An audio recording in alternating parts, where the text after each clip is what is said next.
there's something that's troubling me a little bit. It's something that's odd that's happening these days that didn't used to happen at quite this level. It's basically people asking for feedback on things that I don't think they should be asking for feedback on. I'll explain this more in just a minute. Oftentimes, I see people come into Facebook groups, paid groups, things like that, and they say, hey, should I do this or that? Okay. And so basically what they're asking is, I'd like your feedback on this. Now, every once in a while, the answer to that, you look at it and you go, oh man, this is horrible. This will be horrible in any kind of situation. But in many cases, because we're reasonable people, we're professionals, we're doing things, we're doing the very best job we can. When you get a question that says, hey, should I do this or that?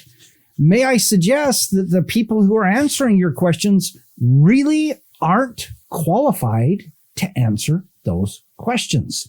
What tends to happen is when you go into Facebook and you ask that kind of question, you tend to get a whole bunch of people weigh in with answers like their experience, which usually is just experience doing one or the other of those options. Almost never is, I've tested this and here's what the results came in as. Or here's what I heard, with nothing to help us to understand whether how old that information was, or even if it came from a bad source, or even if that source was a source where someone made something up. Or, hey, they come back with their gut feeling. And we all know how valuable and how real gut feeling is.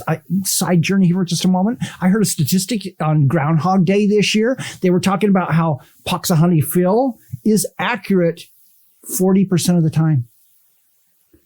And I realized all we have to do is say, if he sees his shadow, and choose the other one that it is right now, which I can never remember which one's right. And now he'll be right 60% of the time. It's like, wow, that's a great example of gut feeling. Okay, we got this stupid tradition where some people actually, I don't know, maybe believe it. But gut feeling is inaccurate almost all the time. So here's the problem here with all of this. None of those answers are backed by data.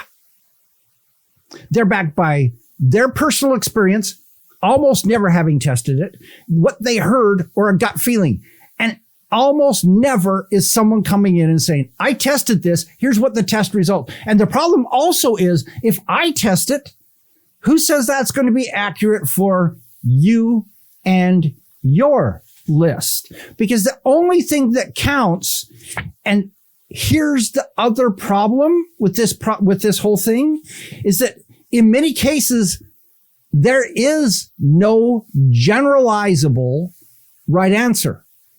I can give you the right answer for me and my list at this particular point in time with this specific execution that I did. So a great example of this is, should I put a video in this particular spot? Well, that's great. You can test presence of video versus lack of video. But what if that video wasn't very good?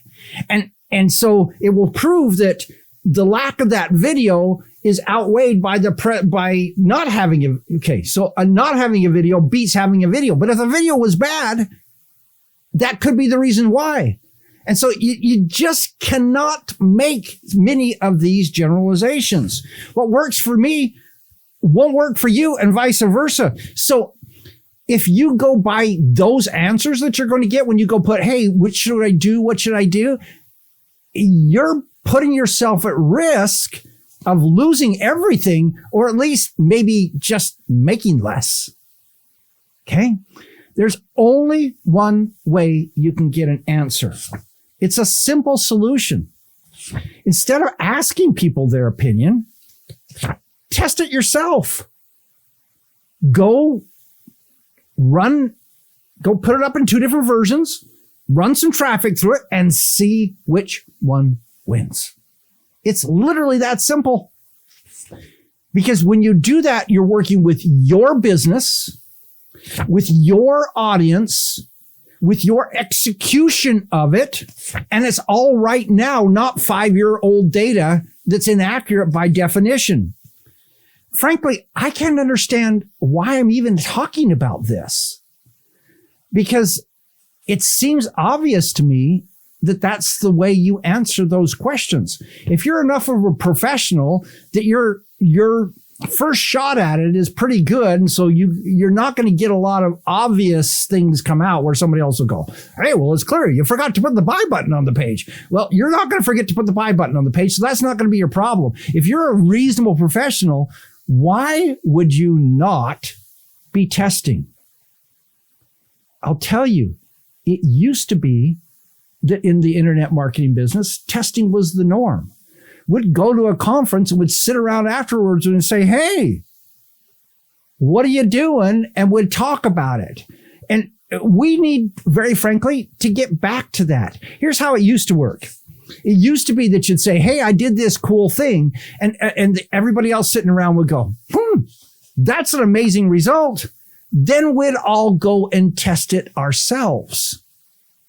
We didn't just believe that person. We went and tested it ourselves to see if, number one, they were accurate. Number two, if it works with my list at this particular point in time and my audience and the way I execute things. Hey, this is not hard. It's not hard to test. And you get better answers every single time. This testing to get answers to your question, as opposed to asking other people's advice. This is how you build a real business. It's a mindset. How about if let's just try it? So let me ask you a key question. What test could you start this weekend to start getting some real data? It doesn't have to be a big fancy thing. It can be a headline test. Take your landing page and put and write a different headline, put two different versions up on it, and run and let the traffic split between the two of them. There's lots of pieces of software out there. If you don't know what pieces of software, ask me in the comments. I can give you some suggestions. Just put it out there and let a test start to happen. Get some results and say, that was cool. And if one test wins over the other, now it's going to do better than you were doing before. Just test. It's not hard. Generally not expensive, but it can make you so much more when you do it. Let's become factually based, not opinion based. Let's become testing based, not advice based. Let's become data bit driven instead of gut feeling driven. Your business will grow as a result. Let me know in the comments what test you're going to start this weekend. I recommend it simple. Just try something so you can see, hey, this isn't as hard as I thought it would be.